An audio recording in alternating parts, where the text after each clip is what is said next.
Écrire, par contre, mon père m'a dit que j'en étais capable. Mais t'écris parce que t'as un truc à dire? Tout le monde écrit, mais tout le monde n'est pas écrivain.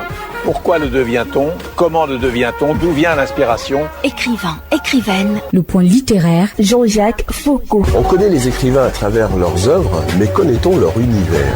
Le point littéraire. Le point littéraire. Nouvelle saison. C'est tous les lundis. 15h, 15h55. Sur la radio des auditeurs. C'est une émission de littérature. Toute la littérature, ici, tous les genres, sous-genres et types d'écriture se rencontrent. Vous aurez droit à plus de découvertes de livres et d'auteurs. Ici, tous les genres littéraires et textes scientifiques se côtoient.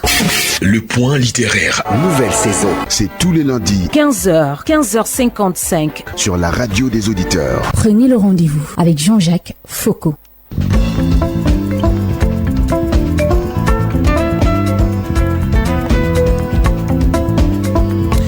Allons à l'aventure, une aventure littéraire certainement pleine de rebondissements. Le titre du livre est « De la sémantique à la traduction », une approche sémantico-morphosyntaxique de la traduction. Le livre est écrit par Thomas d'Aquin Tabi Nkoumambok et c'est lui l'auteur. Lui, il est né en novembre 1984 à Koli, au Cameroun. Il est enseignant, traducteur, reviseur, freelance et chercheur, titulaire d'une licence en lettres bilingues, d'un diplôme de professeur et d'un master en traduction. Il s'intéresse à la sémantique, à la linguistique contractive et à la traductologie. Nous le recevons dans un instant très court.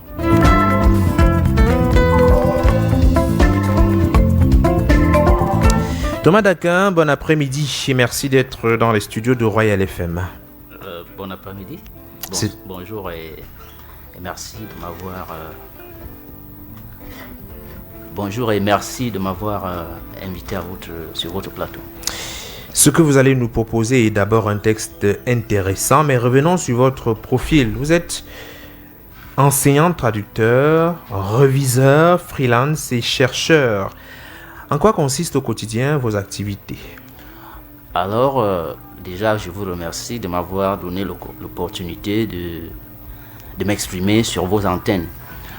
Au quotidien, je fais dans l'enseignement, j'enseigne au lycée et puis je fais des traductions en ligne, c'est-à-dire des traductions freelance. Oui. C'est comme ça, des traductions et des révisions. Alors, qui est traducteur? C'est quoi la traduction? Et déjà même, il y a un terme qui est revenu, la traductologie. Il s'agit de quoi exactement? La traductologie, c'est un terme qui a été créé par René Goffin en 1973. René Goffin, c'est-à-dire un professeur français. Et puis le terme a été développé plus tard par le Canadien Brian Harris. En fait, la traductologie, c'est la science de la traduction. C'est-à-dire que on a essayé de développer, on a essayé de rapprocher la linguistique à la traduction. Dans quelle mesure la linguistique contribue à développer la traduction. Voilà pourquoi le terme traductologie a été créé. Donc c'est en quelques mots la science de la traduction, c'est-à-dire l'apport de la linguistique dans la traduction. Alors c'est toute une science. À quoi consiste au final la traduction? Cette activité mène à quoi exactement? Non, la traduction, ce qu'il faut comprendre, c'est que c'est une activité linguistique qui consiste à... C'est-à-dire pour qu'il y ait traduction, on doit avoir un texte source et un texte cible. Alors, le texte source... on demande qu'on traduise le texte source parce que ce texte est destiné à d'autres audiences qui ne sont pas forcément, qui ne maîtrisent pas la langue du texte source. Oui. Voilà pourquoi il est important de traduire pour que l'audience comprenne. Si peut-être je reçois un texte en chinois, un texte qui a été écrit par un chinois, il faut que on le traduise en français pour que public français, pour le public francophone. Français, oui, voilà, oui. Effectivement. Donc voilà, il faut que ce texte-là soit traduit. Alors il y a forcément des exigences lorsqu'on parle de traduction, partie d'un texte source vers le texte final. Effectivement, il y a des exigences. Voilà pourquoi il est important d'être formé pour connaître les méandres de la discipline, parce que il ne suffit pas de s'exprimer en deux langues pour être traducteur, parce que la traduction, ce n'est pas une question de mots. Oui. La traduction, c'est une question de message. Et lorsqu'on parle même de message, il faut encore comprendre qu'il y a une différence entre le message et ce qu'on veut dire. Parce que le message, c'est ce qui est écrit. Et maintenant, il faut fouiller dans l'intention. C'est-à-dire, c'est pourquoi nous parlons de la portée élocutoire. C'est-à-dire, à quoi sert ce message? C'est de ça qu'il est question. Voilà pourquoi ceux qui s'aventurent dans la traduction parce qu'ils connaissent deux langues, ils sont en train de faire fausse route parce que ce n'est pas une question de mots. Et la traduction n'est donc pas, elle n'est pas littérale. Oui. Elle n'est pas littérale. Il ne s'agit pas du mot à mot, comme on lit souvent. Non, il ne s'agit pas du mot à mot. Il s'agit du message. Et pour comprendre le message, il faut rentrer dans l'énonciation. Il faut rentrer dans l'énonciation parce que il faut comprendre qu'en réalité, ce que nous préconisions dans notre livre, c'est une traduction raisonnée, c'est-à-dire une traduction qui n'est pas, qui ne se limite pas aux mots. Une traduction qui ne se limite pas aux mots. Voilà pourquoi, dans notre approche, le contexte est fondateur. C'est le contexte qui donne naissance à la pensée. Et la pensée gouverne dans l'énonciation. Et lorsqu'on traduit, il faut être capable de cerner la pensée qui circule dans le texte. Oui. Oui. Et c'est cette pensée-là qu'on traduit. Parce que si on se limite à la structure, on va peut être totalement égaré. On va s'égarer devant des tournures topologiques, c'est-à-dire le langage figuré, le langage idiomatique. Ça fait que ce n'est pas une question de mots. C'est-à-dire que comme j'ai 5 mots dans le texte, je dois avoir 5 mots dans le texte. Il s'agit du message. Et il faut comprendre que lorsqu'on parle dans la linguistique, en réalité, c'est l'idée qui commande la forme. Parce que la forme, c'est quoi? Les structures de phrase, elles ne sont pas indépendantes. Tout à fait. Elles ne peuvent pas être exploitées en marge de la sémantique. Voilà pourquoi les gens comme Étienne Dassy, mon feu professeur d'université Yaoundé, de vérité mémoire. Oui, de vérité mémoire. Les gens comme les chercheurs comme François Rastier, Georges Galichet, ils parlent de syntaxe sémantique. Oui. C'est-à-dire, on étudie la syntaxe pour des objectifs sémantiques. On n'étudie pas la syntaxe pour des objectifs structurels. Parce que si on se limite à la structure, on va se mettre à traduire la structure. Oui. Oubliant le contenu. Or, la structure ce n'est qu'une béquille. On peut dire que c'est une béquille expressive qui permet en réalité de véhiculer le message. Oui. Ouais. Alors, à l'intérieur de votre livre, vous faites savoir qu'il s'agit ici de concilier le dit et le vouloir dit. De façon concrète, qu'est-ce que cela veut dire? Alors, il faut comprendre que pour mieux appréhender la différence entre le dit et le vouloir, il faut d'abord comprendre que il faut un peu rentrer dans la psychomécanique de Gustave Guillaume. Alors, je dois rappeler que Gustave Guillaume, c'est un linguiste français qui a développé une approche stylistique, une approche linguistique qu'on appelle la psychomécanique ou bien la psychosystématique. Dans cette approche, il définit les différentes étapes, c'est-à-dire c'est une approche de la linguistique qui étudie l'influence des mécanismes mentaux dans la production du langage. Oui. Alors ce qu'il faut comprendre, c'est que dans cette approche-là, il parle de visibilité mentale. Visibilité mentale, c'est-à-dire la capacité de l'être humain, de l'esprit humain à recevoir le langage. Oui. Après la visibilité mentale, il parle de dissibilité mentale. Maintenant que le matériel qui est le langage a été reçu, l'être humain a la capacité de formuler des pensées. Parce que dissible, c'est ce qui peut être dit. Après la dissibilité mentale, il y a la dissibilité orale ou scripturale. C'est-à-dire le fait de pouvoir utiliser le matériau qu'on a pour parler comme je suis en train de parler là. On parle de dissibilité orale parce que je suis en train de produire un discours. Alors la dissibilité scripturale, c'est le texte que j'ai écrit. Après cette dissibilité scripturale, on a le dire effectif. Le dire effectif, c'est quoi? C'est exactement le message qui est écrit. Mais ce message, on ne peut pas se limiter à ce message. On va aller à ce que Gustave Guillaume, dans son schéma, appelle le dit effectif. Le dit effectif qui est donc la substance du message. C'est-à-dire, s'il faut rentrer dans l'école de Copenhague de Hjelmslev, on parle de substance du contenu. Ce qu'il faut donc comprendre, c'est quoi? C'est que le message, c'est l'énoncé, c'est-à-dire ce qui est dit là. Et L'intention, c'est-à-dire le vouloir dire, c'est la portée objective, c'est-à-dire c'est la fonction communicationnelle du langage. On a dit ceci, pourquoi? Est-ce qu'on a dit ça pour informer? Est-ce qu'on a dit ça pour communiquer, pour dénoncer, pour décrire? Voilà pourquoi, si vous rentrez un peu dans la théorie des actes de langage de John Austin, il parle des actes locutoires, c'est-à-dire production des énoncés, des actes illocutoires, la visée de ces énoncés, c'est-à-dire pourquoi je produis cet énoncé. Est-ce que je suis en train d'informer?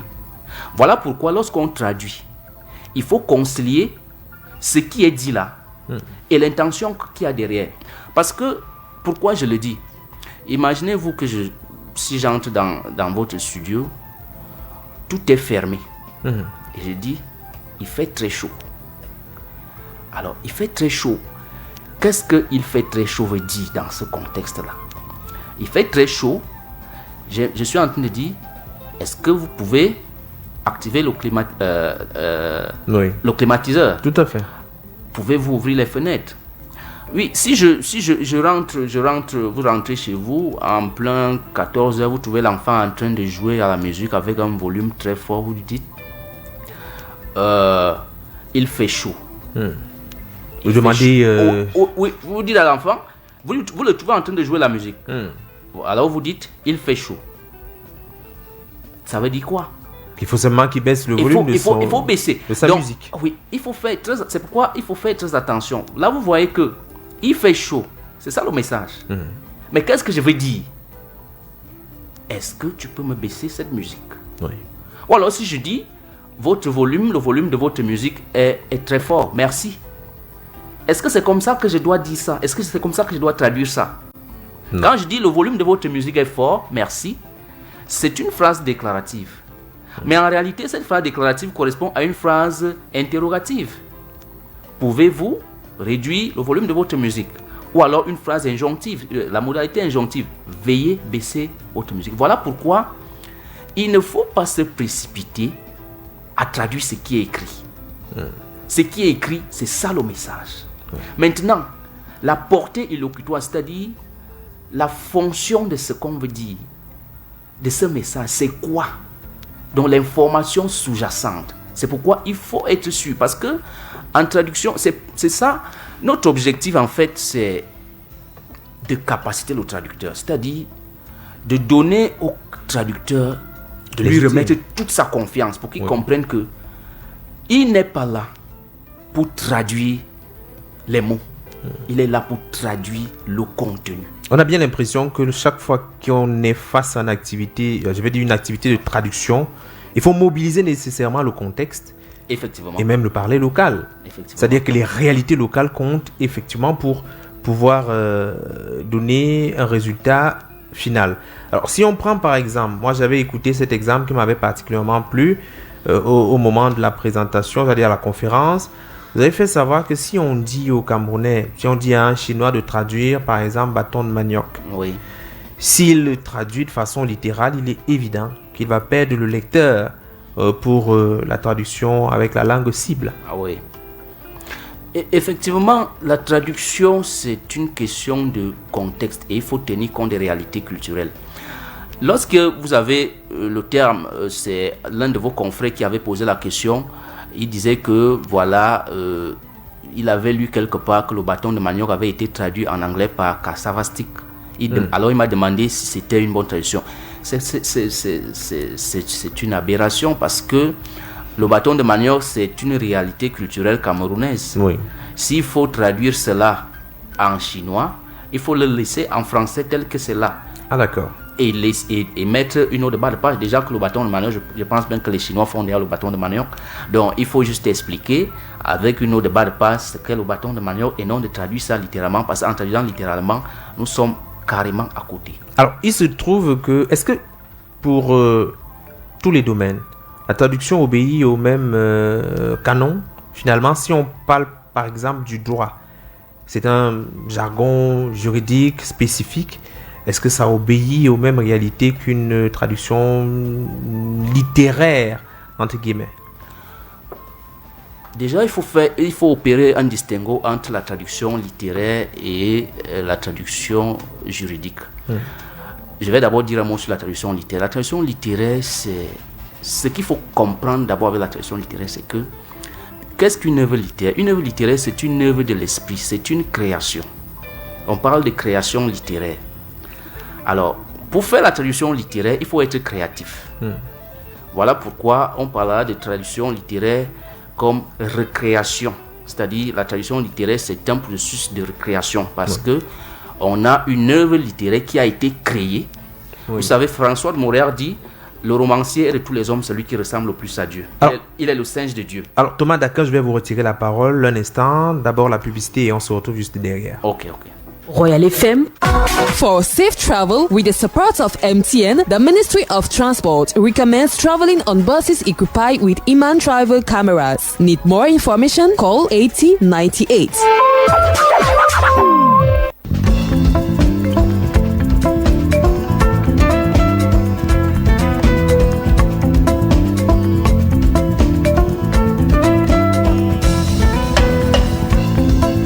Alors, merci d'écouter la radio. Le livre du jour, c'est De la sémantique à la traduction, une approche sémantico-morpho-syntaxique de la traduction.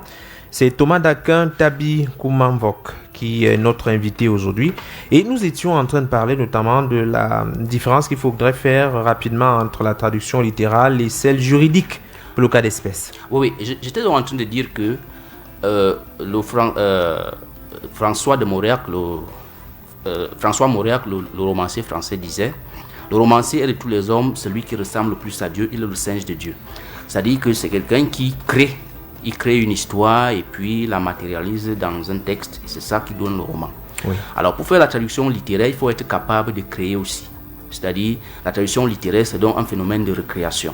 Et ça se manifeste beaucoup plus avec la poésie, parce que la poésie, c'est vraiment la créativité. Il faut être capable d'adapter. Il faut d'abord être capable de comprendre ce que le texte dit. Tout à fait. Et maintenant de recréer ça dans la langue cible. Là, c'est la création littéraire. Maintenant, en ce qui concerne la traduction juridique, effectivement, la traduction juridique, elle n'échappe pas aux déterminations linguistiques. Pourquoi? Parce que le langage juridique, il n'y a pas un langage indépendant qui s'appellerait langage juridique. Le langage juridique, c'est une extension du langage ordinaire. Et donc, il obéit aux normes de l'analyse du discours, c'est-à-dire qu'il obéit aux normes de l'interprétation lorsqu'il faut comprendre le contenu. Ce qui veut dire qu'en réalité, ce qui fait la particularité du texte juridique, c'est que le texte juridique a son vocabulaire qui est spécifique, avec quelques tournures spécifiques au droit. Mais quand il faut traduire le texte juridique, on rentre toujours dans les mêmes méthodes. D'analyse du discours. Parce que, d'après le juriste allemand Carl von Savigny, il parlait de l'interprétation des textes juridiques qui obéit à 4 types, qui se divisent en 4 types. C'est-à-dire, il y a l'interprétation linguistique, qui tient effectivement compte de la portée de tout le jargon linguistique de l'analyse du discours. Il y a l'interprétation historique, qui tient compte du précédent, ce qui a été, avec les décisions de justice, ce qui a été dit avant, les témoignages. Il y a l'interprétation téléologique, c'est-à-dire qu'il y a une interprétation qui a un but.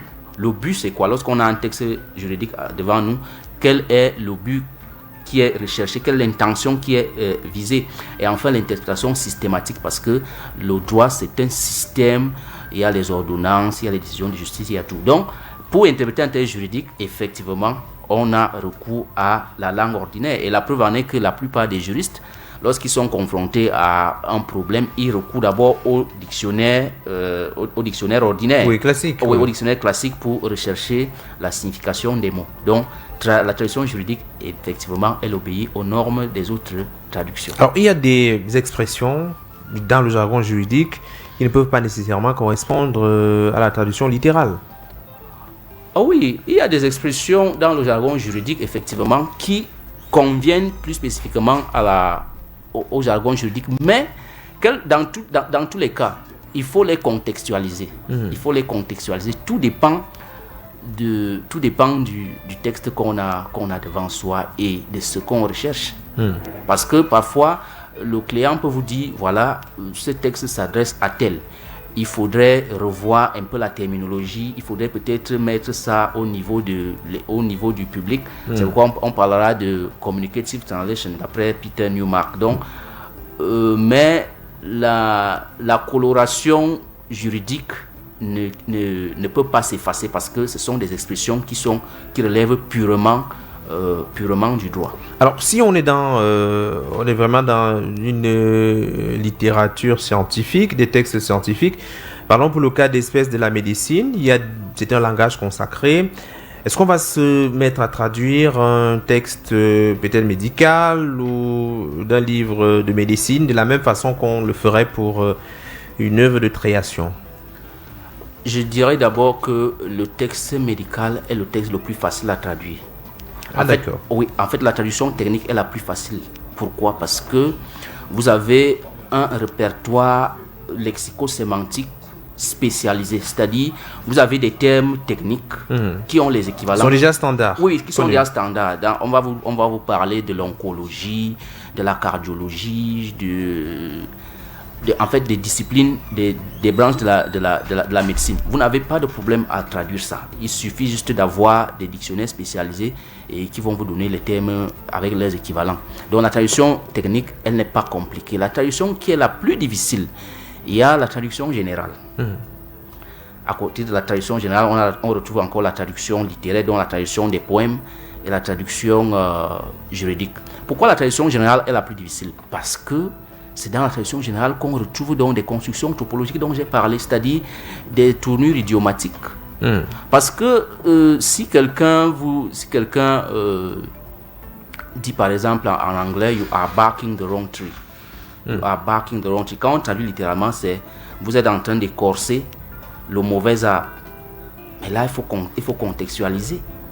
Il faut contextualiser. Qu'est-ce que ça veut dire? Vous faites fausse route. Vous faites fausse route. C'est la même chose avec un exemple comme si je dis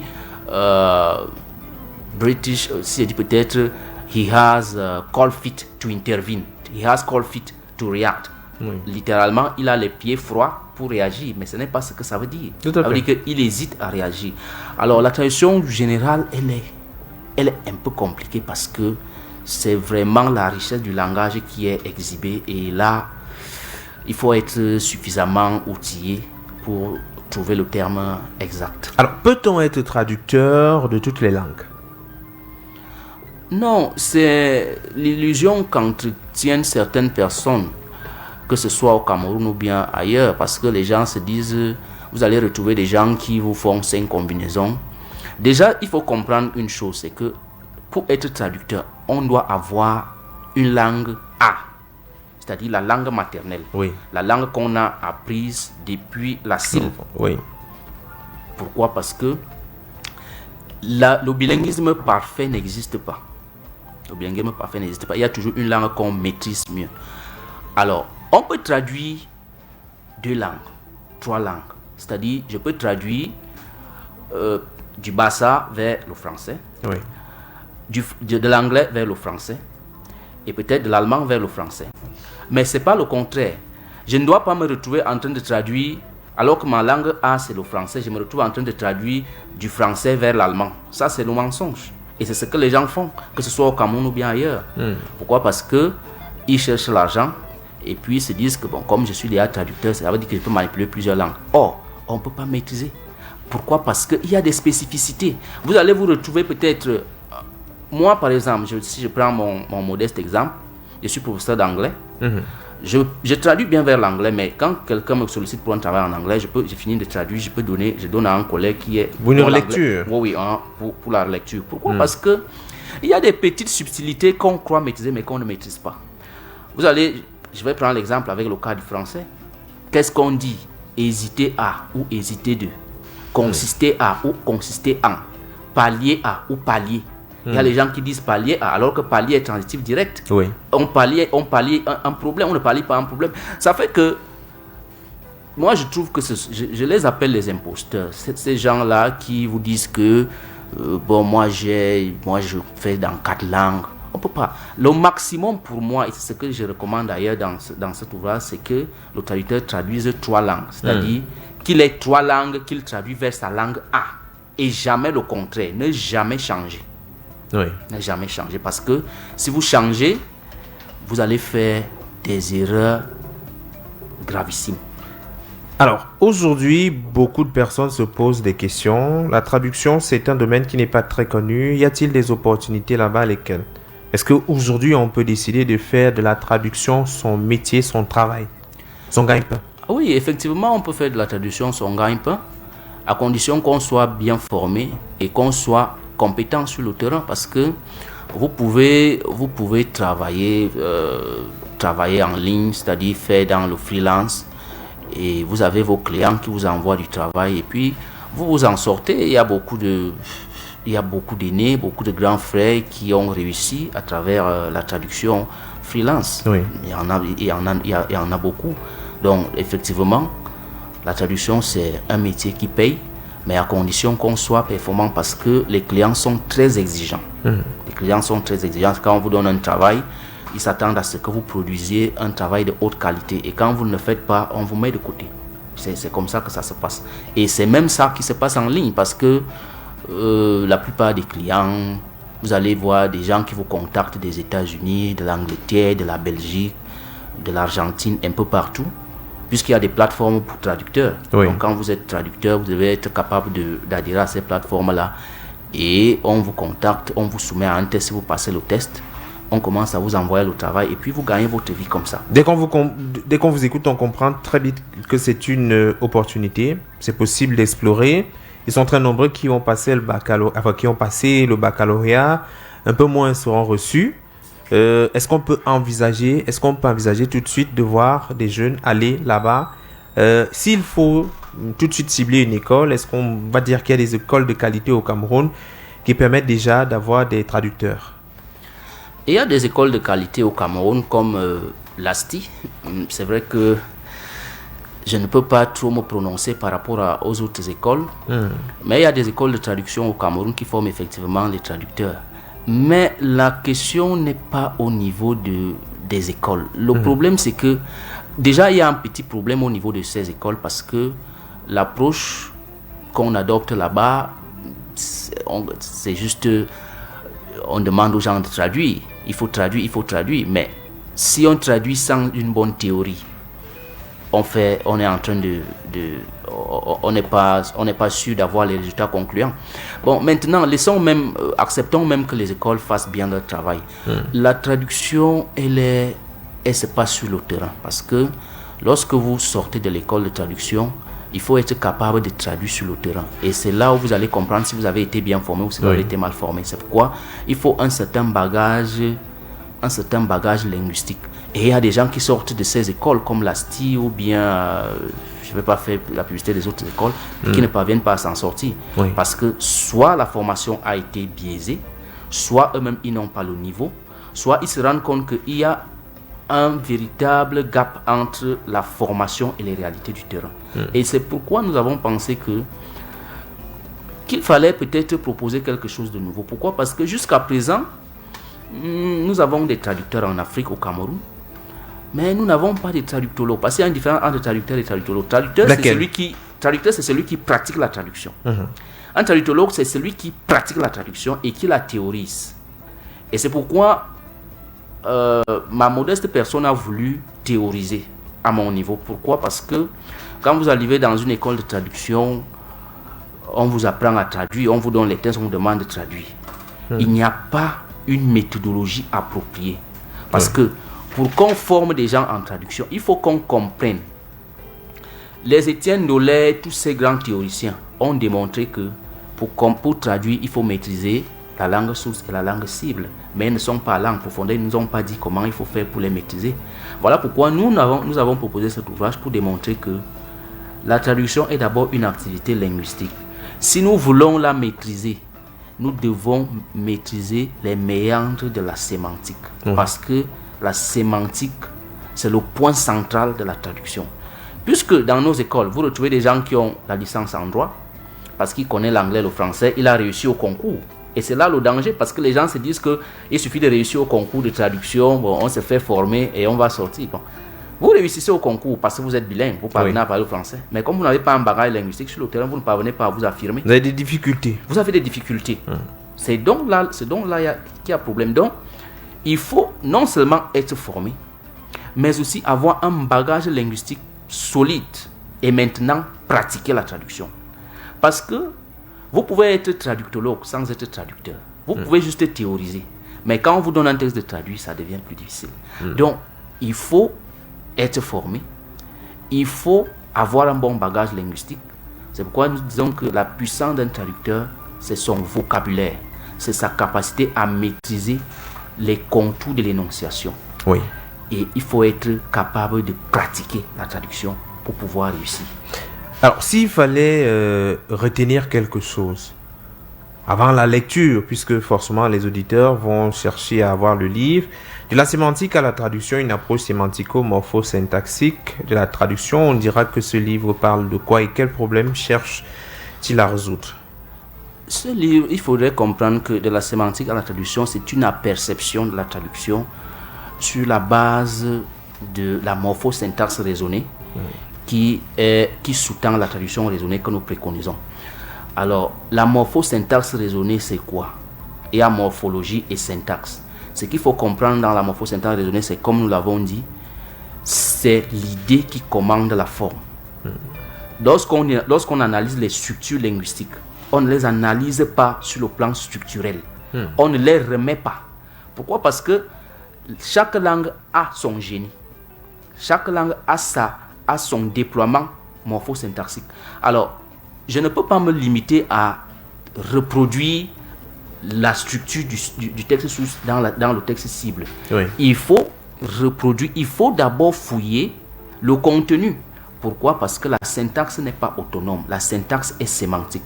La syntaxe est gouvernée par la sémantique. Voilà pourquoi je vous ai parlé en début d'émission des principes de Gustave Guillaume.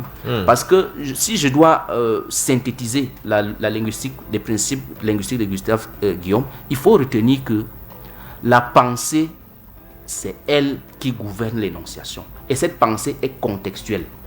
Et lorsqu'on traduit, c'est cette pensée-là qu'on traduit. Parce que dans l'idéogenèse c'est quoi? C'est l'origine des idées. Les idées viennent d'où?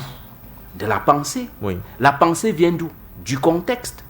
Et maintenant, il faut comprendre que le langage a des subtilités parce que je peux utiliser l'ironie, je peux utiliser l'antiphrase, je peux utiliser des termes, des tournures idiomatiques. Voilà pourquoi ce qu'il faut retenir dans notre théorie, c'est que la traduction est une question de sémantique. Et lorsqu'on parle de traduire un texte, il est question de traduire le contenu qu'on aurait préalablement concilié avec le dit. C'est-à-dire, ce qu'on veut dire et ce qui est dit.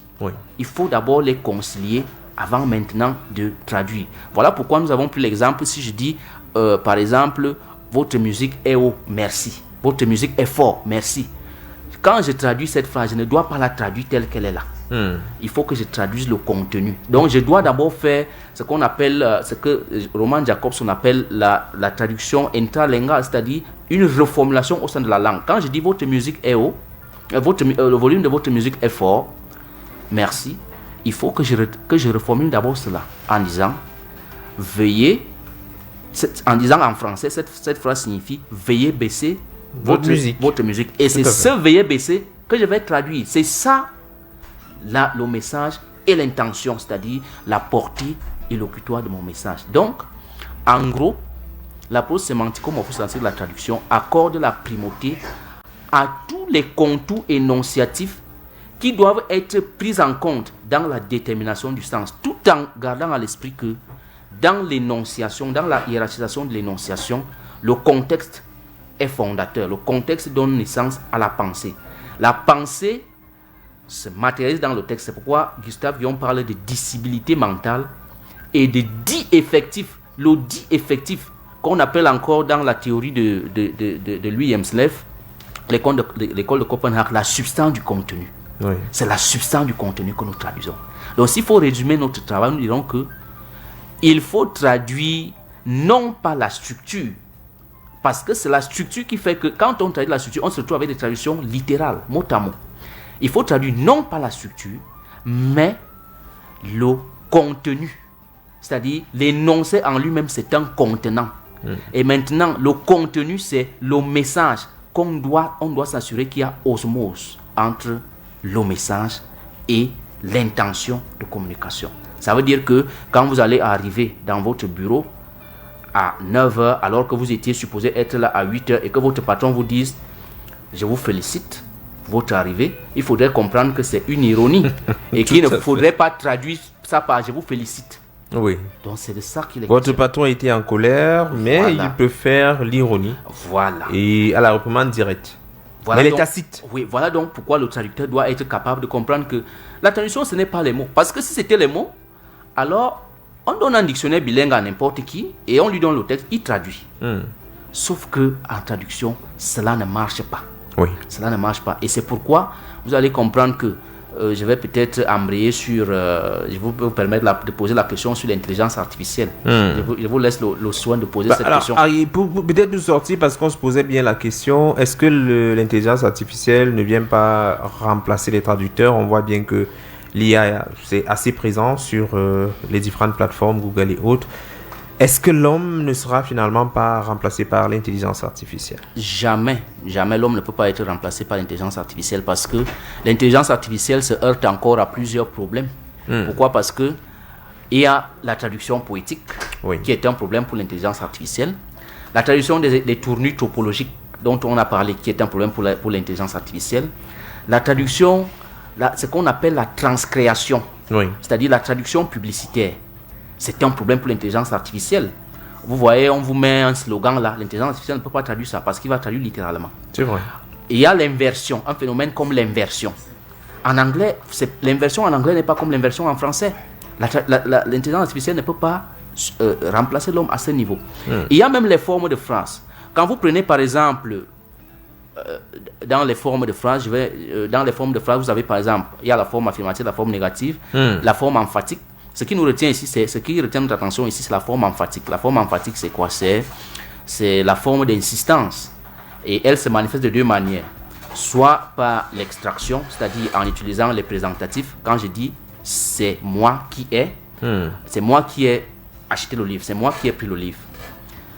La traduction, on ne traduit pas cette forme emphatique de cette façon, comme ça en anglais. Parce que l'usage d'un présentatif, il faut d'abord comprendre que le présentatif n'est pas un moyen de subordination. Ça veut dire que si on pose la question « Qui a pris mon livre ?» et qu'on dise « C'est Monsieur Foucault qui a pris votre livre », quand je traduis ça, je ne suis pas obligé de reprendre l'extraction avec « C'est Monsieur Foucault ». « C'est Monsieur Foucault qui a pris le livre » signifie « Monsieur Foucault a pris le livre ». Or, l'intelligence artificielle va nous remettre cette extraction, ce qui n'est pas juste.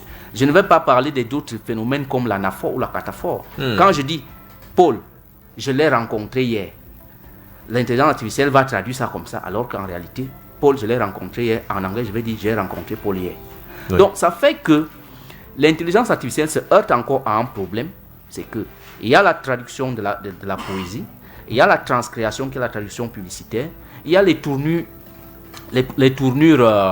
emphatiques dont j'ai parlé. Il y a même la gestion des modalités de phrases. Parce que quand si je prends toujours mon fameux exemple, si je dis merci pour votre retard, effectivement, l'intelligence artificielle va dire merci pour votre retard, alors que ce n'est pas ce que je suis en train de dire. Tout à fait. Donc, et il y a un problème, c'est que les clients disent toujours nous faisons confiance aux êtres humains parce qu'ils connaissent la limite de l'intelligence artificielle, parce que les traductions littérales, elles sont très déroutantes. Alors, je crois que c'est avec cette dernière phrase qu'on va séparer. Thomas d'Aquin, Tabi Comanvoc. Je rappelle que le livre est disponible un tout petit peu partout.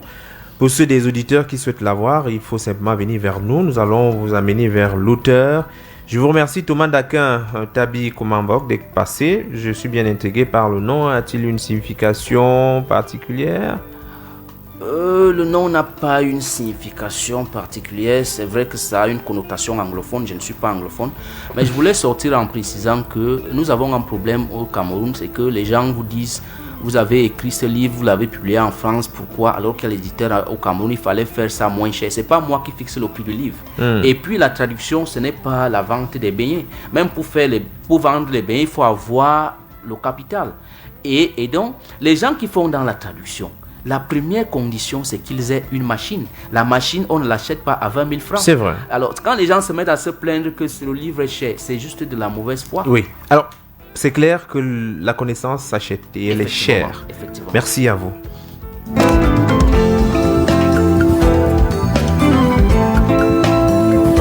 Alors, nous recevions Thomas d'Aquin, Tabi Kumavok, le titre de son livre « De la sémantique à la traduction, une approche sémantico-morphosyntaxique de la traduction ». Prochain rendez-vous avec un autre livre, c'est lundi prochain. Romy Alekoumé à la mise en onde. Pour la diffusion sur les différentes plateformes numériques de la radio, Brian Bida, coordination éditoriale, une affaire des Belblas Samari, coordination centrale, Jean-Patient Tsala, supervision générale, le reverend pasteur Bissaï, Emmanuel Noël. Présentation Jean-Jacques Foucault. Tout de suite, je vais céder mon fauteuil à Jean-Marie Anaba. Jean-Marie Anaba, bon après-midi. Bon après-midi Jean-Jacques, bon après-midi à nos auditeurs et à votre invité.